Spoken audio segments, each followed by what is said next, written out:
Hello dear students, welcome to Dental Pulse Academy. Today we are going to discuss oral surgery. Before starting, I would like to share with you how you have to prepare for your oral surgery. See, in your NEET exam, the type of questions they are asking, they are basically from the general topics of oral surgery, while previously and currently in your AIMS exam, they were asking questions mainly on trauma, TMJ ankylosis, distraction osteogenesis and oncology. So for NEET exam, I can say the questions or level of questions which is coming easiest most is from the oral surgery subject. But to read or to attempt all the questions, you should have basic knowledge of all the topics of oral surgery rather than going for minute details of some specific topics. Right guys? So right now I am going to start with exodontia. So before starting exodontia, I will tell you what is extraction, right? So extraction is painless removal of tooth or tooth root with minimal trauma to the investing tissues so that wound heal uneventfully and no post-operative prosthetic problem will be created. So how we can do this extraction? This extraction can be done by two ways, okay? It can be done by two ways. First is intraalveolar extraction. This is known as your simple extraction and forceps extraction. So what we are doing in intraalveolar extraction, we are removing the tooth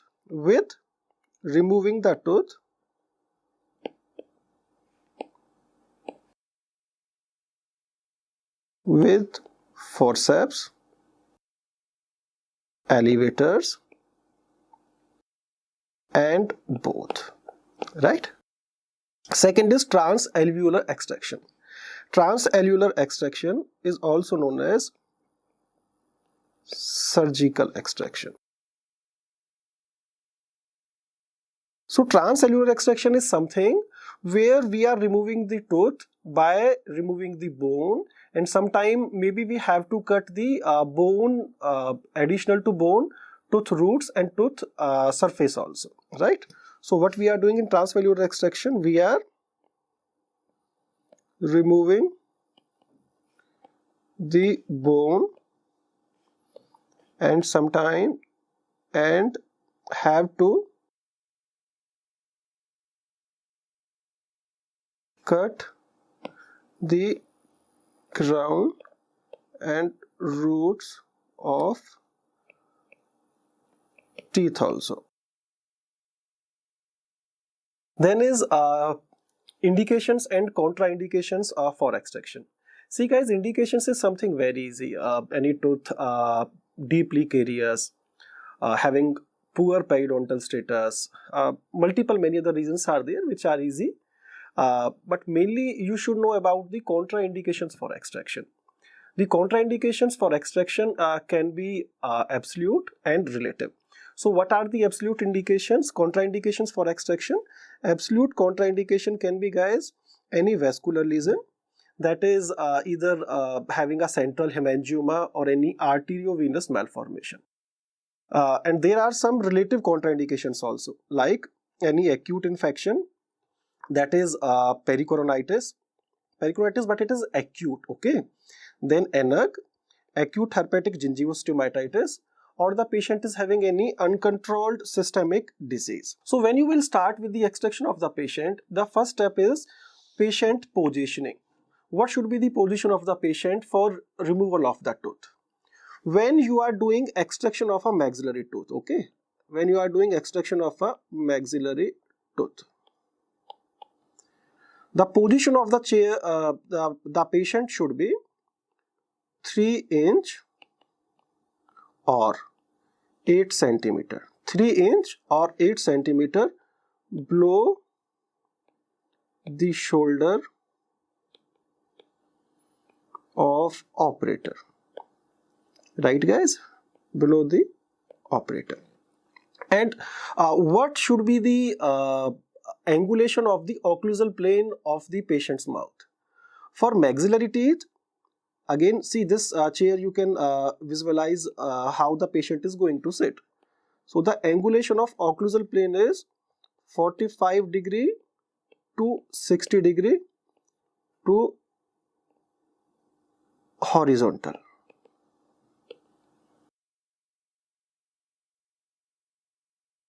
And when you are doing extraction of a mandibular tooth, this is both these diagram, they depict extraction of a mandibular tooth.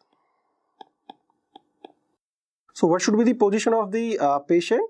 It should be 6 inch or 16 centimeter below the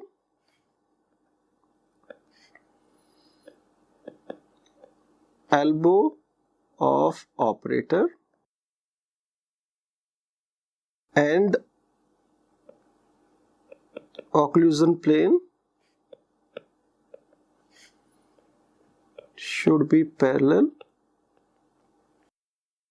to horizontal plane. So guys, please remember, in case of maxilla, the height is 3 inches below the shoulder, while in case of mandible, it is 6 inch below the elbow of the operator, right? Now coming to the surgeon's position. When we are removing the tooth of the patient, as a dentist, our position is also very important. While extracting all the teeth except right mandibular molars, premolars and canines, the doctor has to sit on the right front side of the patient. And for extracting right molars, premolars and canines, dentist is going to stand behind the patient. So this is the position where operator stands for extraction, except right mandibular, molars, premolars and canine. Where patient has to sit for these extraction of mandibular, molars, premolars and canines, he has to stand behind the patient. He has to stand behind the patient. Now, what all are the principles of elevators we are using for extraction of the patient? Generally, there are three principles: lever principle, wedge principle and wheel and axle principle. Coming to the lever principle, it is the most commonly used principle. This question has been asked already. Lever principle is the most commonly used principle. This extraction elevators, they mainly follow the class 1 of lever. In class 1 of lever, this is your class 1 lever. Okay guys, this is your class 1 lever. In class 1 lever, fulcrum will be there between resistance and effort. And to get the more advantage, this is your effort arm and this is your resistance arm. And to gain more advantage, effort arm should be longer than the resistance arm. You should have basic knowledge of other